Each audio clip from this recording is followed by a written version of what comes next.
Well, since Retro Game Corp has gone on record that uh, his preferred handheld retro gaming device has eventually become the Anbernic RG35XXSP.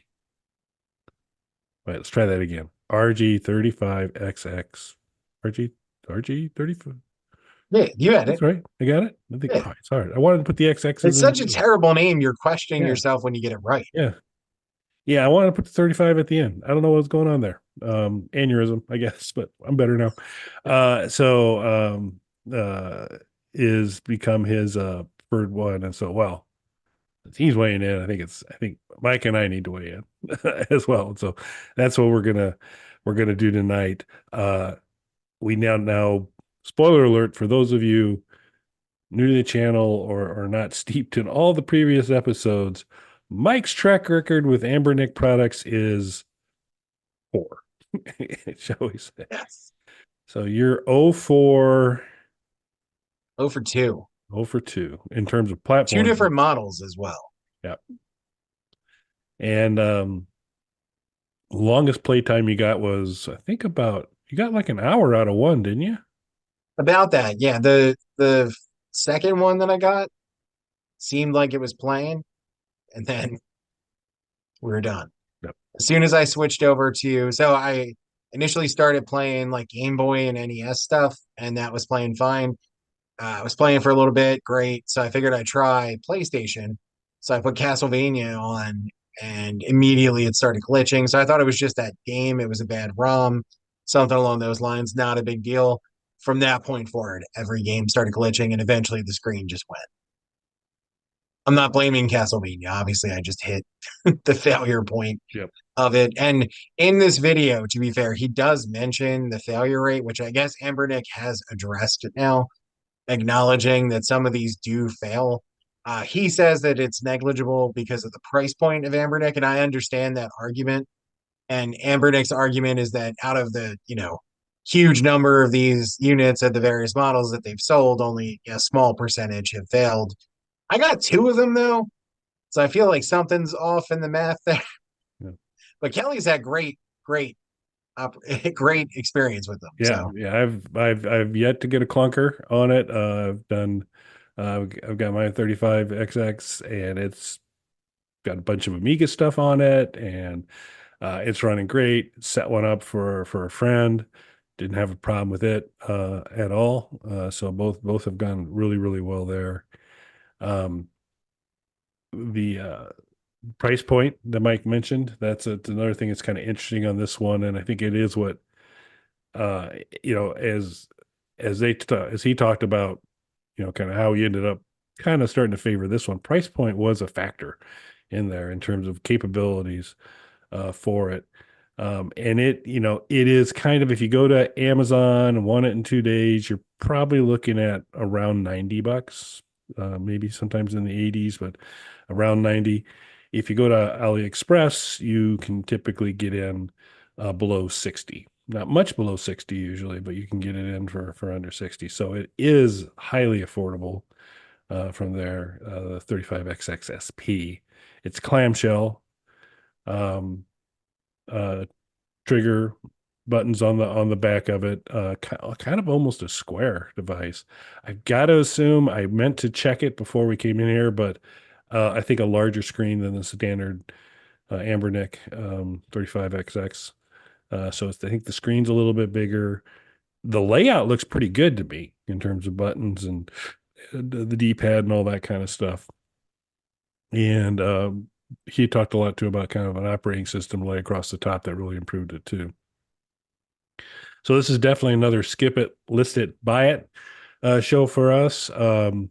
So we'll get to that. I think a couple of the pros, outside of, thought the display was great. Form factor was pretty good in terms of playability. It looked like even with your big monster hands, this would work out fine. So all that was, so I have held a, so this is clearly modeled just like the one that you have is, obviously modeled after a Game Boy. There was a clamshell Game Boy Advance model that was released that this is obviously aping kind of the design of that. I had held one of those before. it was fine even in my monster hands. So I think most normal human hands would be fine with it. Yeah, I got that. I think a couple of the big things were because you got the failure rate issue, obviously, from there. He did talk about, he didn't particularly care about, apparently the buttons are kind of clicky. And for some folks, that's a plus. Other folks, that's a minus. Um, there's some workarounds on that, some hacks and videos out there, including from Retro Game Corp that'll tune you in on how if you like the device, but you don't like the clicky. There's a way to kind of get out of that and address some things with. I was a little disappointed they used masking tape and not alien tape, but you can't have everything. Alien tape, future sponsor of all bog band material. It's wonderful. You should get it. It's awesome. Um, but the other one that he kind of mentioned on to kind of stay aware of is that this one will heat up on you a little bit. Not when you're playing Slapdash, available to run as a ROM on any platform that will do Game Boy games, but when you kind of leave that universe and go more into the PlayStation, for example, uh, probably Nintendo 64 as well would be my guess, because this is a pretty compact device and everything's kind of layered together. It heats up a little bit. You can feel some temperature on it, which is probably not ideal, but looks good. I mean, I hadn't been in the market for something like this, but in kind of watching the video, looking at the gameplay, and looking at the form factor, I like this, and I like it at AliExpress prices. And so for me, I guess this is a list it, in that I will get it at some point in time. I'm just not going to go out and buy it tomorrow. Um, now, well, we'll see how much healing has occurred. Where are you at, Mike? What are your thoughts? I think I'm going to skip it on this one. Personally, I just don't like the clamshell form factor only because I envision it getting broken, the actual mechanism, the hinge mechanism getting broken on there. I remember that when I had back in the day when clamshell phones were a thing. I remember those getting broken a lot on friends' phones and things like that. So that's kind of what I envision with it. That's why I never went that route with Game Boy Advance. I stuck with the standard Game Boy Advance model.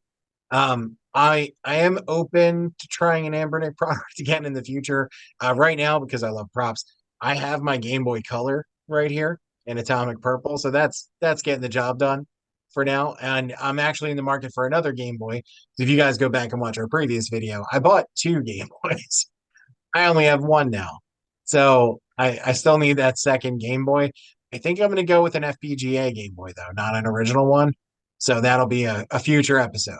See how that goes. Yep. And you can catch that future episode and be easily notified when it's available if you subscribe to the Bog Panda YouTube channel. Free again this month. Free subscriptions again this month, because we're there for you 100%.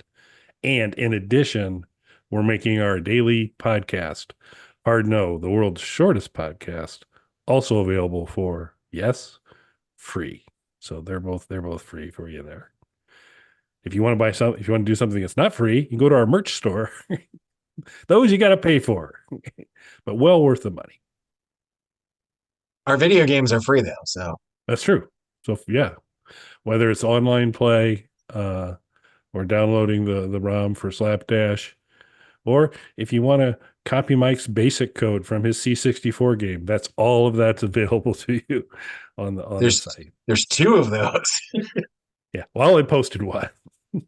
So I guess I'll go and add the other one sometime, but we're getting there. But yeah, check out the website. We're gonna try and be a little better digital citizens and update that better on more often. But with Bong Panda Vision, we're gonna our gaming wing now will likely have good reason to keep that website a little more up to date.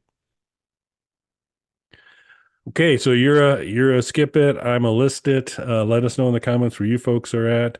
If you kind of feel this is the right choice for what's the best retro gaming handheld out there, you have other recommendations you'd like to make this is kind of more in the price friendly world, I'd say, ones that are just not super high end. to say, hey, this is a good way to get in and play a lot of games. If you've got a better recommendation, we would love to hear about it in the comments.